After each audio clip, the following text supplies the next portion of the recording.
నమస్తే. ఇన్నాళ్ళు నన్ను సపోర్ట్ చేస్తూ, ఎంకరేజ్ చేస్తూ మీ ప్రేమని నాకు అందిస్తున్న ప్రతి ఒక్కరికి కృతజ్ఞతలు. అలాగే ఈ వీడియో కూడా ఖచ్చితంగా మీకు ఉపయోగపడుతుంది. లైక్, షేర్ అండ్ సబ్స్క్రైబ్ చేసి మీ సపోర్ట్‌ని నాకు అందించండి. అలాగే ఈ వీడియో పట్ల మీకున్న అభిప్రాయాన్ని కామెంట్ సెక్షన్‌లో కామెంట్ చేసి తెలియజేయండి. ఇప్పుడు వీడియోని చూద్దాం. జ్యోతిష్య శాస్త్రం ఒక అద్భుతం. వేదాంగమైన జ్యోతిష్య శాస్త్రం అనేటువంటిది మానవ జీవన గమనానికి ఒక వరం. జ్యోతిష్య శాస్త్రం నీ జీవితంలో వెలుగునింపే ఒక భాష. ఆ భాష నీకు అర్థమైతే ప్రకృతి నీతో మాట్లాడుతుంది. అస్ట్రాలజీ నేర్చుకోవాలి అనుకునే వారికి అద్భుత అవకాశం. మురళీధర శర్మ గారి అస్ట్రాలజీ క్లాసెస్ అతి త్వరలో మొదలు కాబోతున్నాయి. 100% జాబ్ గ్యారంటీ. వివరాల కొరకు సంప్రదించండి. నమస్తే, వెల్కమ్ టు అవర్ ఛానల్. నేను పద్మిని. ప్రస్తుతంతో పాటు ప్రముఖ ఆధ్యాత్మికవేత్త, అస్ట్రాలజర్, అలాగే లైఫ్ కోచ్ శ్రీమతి డాక్టర్ సుధా గారు మనతో పాటు ఉన్నారు. మాట్లాడదాం. సుధా గారు నమస్తే అండి. నమస్కారం పద్మిని. బాగున్నారా సుధా గారు? ఫైన్. మీరందరూ ఎలా ఉన్నారు? మేము అందరం బాగున్నాం.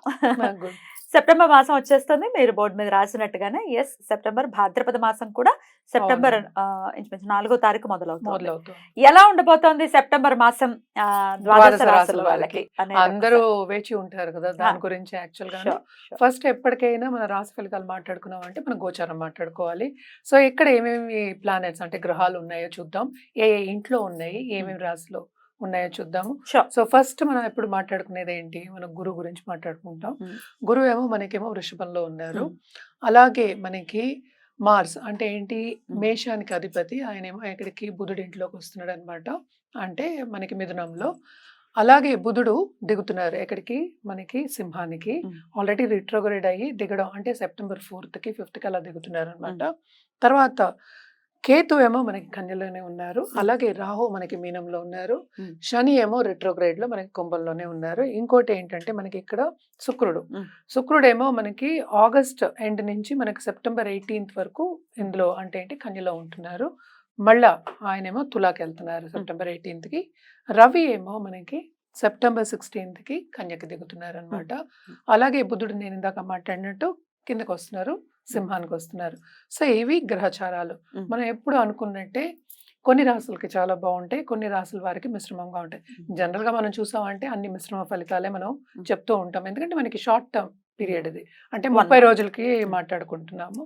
సో ఈ గ్రహచారం పట్టే మనం అన్ని రాసుల వారికి మాట్లాడుకోవాలి. సో అందరికి మిశ్రమ ఫలితాలు కొన్ని రాశులకి చాలా బాగుంటాయి. ఎస్పెషల్లీ వృశ్చిక రాశికి, మేష రాశికి చాలా బాగుంటుంది. ఎందుకు బాగుంటుంది అనేది కూడా ఒకసారి మనం వివరంగా తెలుసుకుందాం. అలాగే సో మంత్లీ కాబట్టి 30 రోజులకి సంబంధించి కాబట్టి కుజ, బుధ, రవి, శుక్రుల్ని బేస్ చేసుకుని మీరు ఇప్పుడు చెప్పేటటువంటి ఫలితాలు మొత్తం అన్ని చూసుకుంటాం. ఎందుకంటే అరే కేతు, రాహు కూడా చూసుకోవాలి కదా, మేజర్ గ్రహాలు. ఎప్పటికైనా గ్రహచారం అంటే ఏంటి, గోచారం చూసినప్పుడు మనం మేజర్ గ్రహాలని ఎక్కువ తీసుకుంటాం, అంటే పరిగణనకి ఎక్కువ తీసుకుంటాం. ఇవి చిన్న చిన్న అంటే ఏంటంటే తొందరగా మూవ్ అయ్యే ప్లానెట్స్ కనుక మనం కొంతవరకు చెప్పగలుగుతాం. ఏదైనా సరే వ్యక్తిగత జాతకం మీద ఆధారపడి ఉంటుంది. డెఫినెట్లీ ఏది జరిగినా 1 minute లో జరుగుతుంది, ఒక్క రోజు చాలు కదా. అదే కరెక్టే. బట్ ఏంటంటే అది లైఫ్ లాంగ్ వాళ్ళకి అది రిజల్ట్స్ అనేవి కనిపిస్తూ ఉంటాయి. కానీ అదే మంచి ఫలితాలు అయితే తప్పక అందరూ సంతోషిస్తారు. అవే ఏంటంటే కొంచెం ఏదైనా నలతో వచ్చింది, లేకపోతే మెడికల్ ఇష్యూస్ వచ్చాయి, లేకపోతే మనీ వెళ్ళిపోవడం, అలాగే సంపద పోవడం కానీ, లేకపోతే ప్రమోషన్ రాకపోవడం కానీ, లేకపోతే ఉద్యోగం పోవడం కానీ, ఉద్యోగం మార్పిడి కానీ, ఇలాంటివి జరిగినప్పుడు అందరికీ కన్సర్న్ అనేది ఎక్కువ అవుతుంది, యాంగ్జైటీ ఎక్కువ అవుతుంది. వీటన్నిటికీ మనం చెప్పేది మోస్ట్ ఇంపార్టెంట్ ఏంటంటే మనం పరిహారాలు చేయాలి, రెమెడియల్ మెషర్స్ చేయాలి. అదే తప్పక లాంగ్ టర్మ్ చేయాలి కదా. రెమెడియల్ మెషర్స్ ఇవాళ చేసి రేపు అయిపోవాలి, నువ్వు అన్నట్టు క్షణాల్లో అయిపోయే విషయాలు కాదు కదా. సో లాంగ్ టర్మ్ చేయాలి కనుక తప్పక అన్ని రాసుల వారికి ఏమి ఘోషిస్తోంది, ద్వాదశ రాసుల వాళ్ళకి ఈ నెల అంటే సెప్టెంబర్ నెల ఏం ఘోషిస్తోంది, అలాగే పరిహారాలు కూడా మాట్లాడుకుందాం. మరి రైట్, చూద్దాం. మరి ద్వాదశ రాశుల వాళ్ళకి కూడా ఈ భాద్రపద మాసం ఎలా ఉండబోతోంది ఇప్పుడు తెలుసుకుందాం. మరి మొదలు పెడదామండి. తప్పక. మరి తులారాశి వారికి ఎలా ఉండబోతుంది సుధ గారు సెప్టెంబర్ మాసం? సెప్టెంబర్ మాసం వీళ్ళకి మిశ్రమ ఫలితాలే చెప్పాలి. ఎందుకంటే మనకి గోచారం చూస్తామంటే గురు సంచారం అంత బాగాలేదు, అష్టమంలో కదా, అష్టమంలో ఉన్నారు. అండ్ ఆల్సో మనకి శని కూడా రిట్రోగ్రేడ్ అయ్యి మనకి 4th house ని చూస్తున్నట్టు అవుతుంది. అర్ధాష్టమం అనే అనుకోగల కంఫర్ట్ లెవెల్ తగ్గుతుంది కదా. సో అలాగే మనం చూసామంటే మదర్ హెల్త్, మదర్తో కొన్ని ప్రాబ్లమ్స్ వచ్చే ఛాన్సెస్ ఎక్కువ కనిపిస్తున్నాయి. ఎస్పెషల్లీ పెద్దలు అని చెప్తా, అందుకనే మదర్ అని పర్టికులర్గా చెప్పకుండా, స్పెసిఫిక్గా చెప్పకుండాను. కానీ వీళ్ళకి శుక్రుడు ఇప్పుడేమో ఏంటంటే నీచిపడి ఉన్నారు, మనకి అవును. తెలుసు. అవును. 12 ఇంట్లో ఉన్నారు. సో ఖర్చు అనేది Automatic. జరుగుతూనే ఉంది.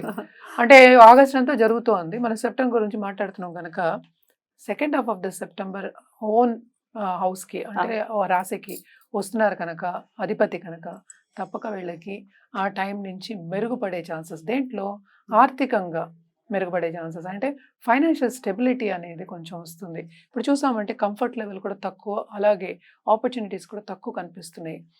Second half of this month వీళ్ళకి తెలియకుండానే వీళ్ళకి ఆపర్చునిటీస్ అనేది వస్తుంది. వేచి ఉండాలి అని చెప్తాం. అందుకనే ఏంటి, రెమెడియల్ మెషర్స్ చేయడం కానీ, లేకపోతే ఒక పూజ చేయడం కానీ, పర్సనల్ డెవలప్మెంట్ మీద ధ్యాస పెట్టడం కానీ వెరీ ఇంపార్టెంట్. ఇవన్నీ చేసినప్పటికీ ఆ టైంకి తప్పక మంచి రోజులు వచ్చినప్పుడు మనం ఏం చూసుకోగల అదే జరుగుతుంది. అలాగే మనం చూసామంటే నిరుద్యోగులకు కూడా ఆ టైంలో ఉద్యోగ అవకాశాలు ఉంటాయి. ఇప్పుడు మనకు తెలిసిన ఒక విషయం ఏంటంటే చాలా అల్లకల్లోలంగా ఉంది బయట. సో ఉద్యోగాలు ఉంది. అయినప్పటికీ వీళ్ళకి కొంత అంటే మంచి ఆపర్చునిటీస్ వచ్చి సెటిల్ అయ్యే ఛాన్సెస్ అనేవి కనిపిస్తున్నాయి. అలాగే మనం చూసాము అంటే మనకి కుజుడు ఇక్కడ ఉన్నారు, 9వ ఇంట్లో ఉన్నారు.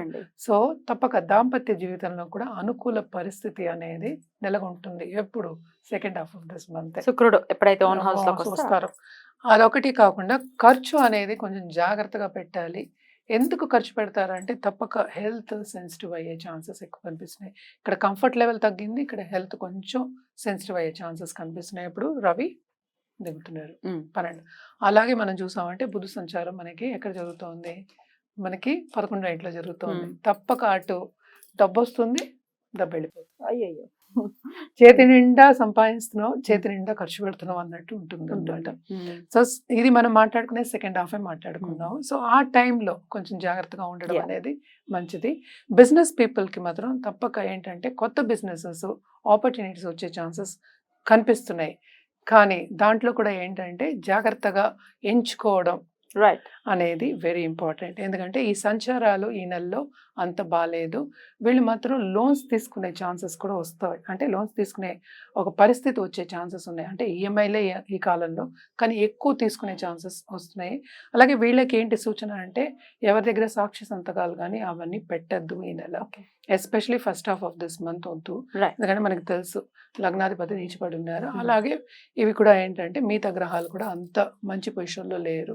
అంటే 7th Lord 9th లో ఉన్నాడు కనుక కొంతవరకు దాంపత్య జీవితం అనేది అనుకూల పరిస్థితి, కుటుంబ పరంగా బాగుంటుందని చెప్పుకోవాలి. అలాగే మన రెమెడియల్ మెషర్స్ చెప్పుకోవాలంటే తప్పక లక్ష్మీ గణపతికి, ఎందుకంటే శుక్రుడికి మన రూపం చెప్పింది కూడా లక్ష్మీదేవినే. సో ఎవ్రీ ఫ్రైడే కొలవడం అనేది మంచిది. అలాగే మనకి తెల్ల తామర పూలతోటి కానీ కలువ పూలు కానీ పూజ చేయడం అనేది ఎక్స్ట్రీమ్లీ ఇంపార్టెంట్. శనీశ్వరుడికి మనం జపం చేయడం కానీ లేకపోతే దానం ఇవ్వడం extremely important on Saturdays. Beautiful అండి.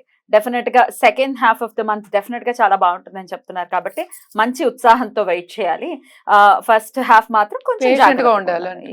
డెఫినెట్లీ రైట్ అండి. చాలా బ్యూటిఫుల్ గా ఎక్స్ప్లెయిన్ చేశారు, కృతజ్ఞతలు. ఇక నెక్స్ట్ ఎపిసోడ్ లో వృశ్చిక రాశి గురించి తెలుసుకుందాం. థ్యాంక్ యూ అండి, నమస్తే.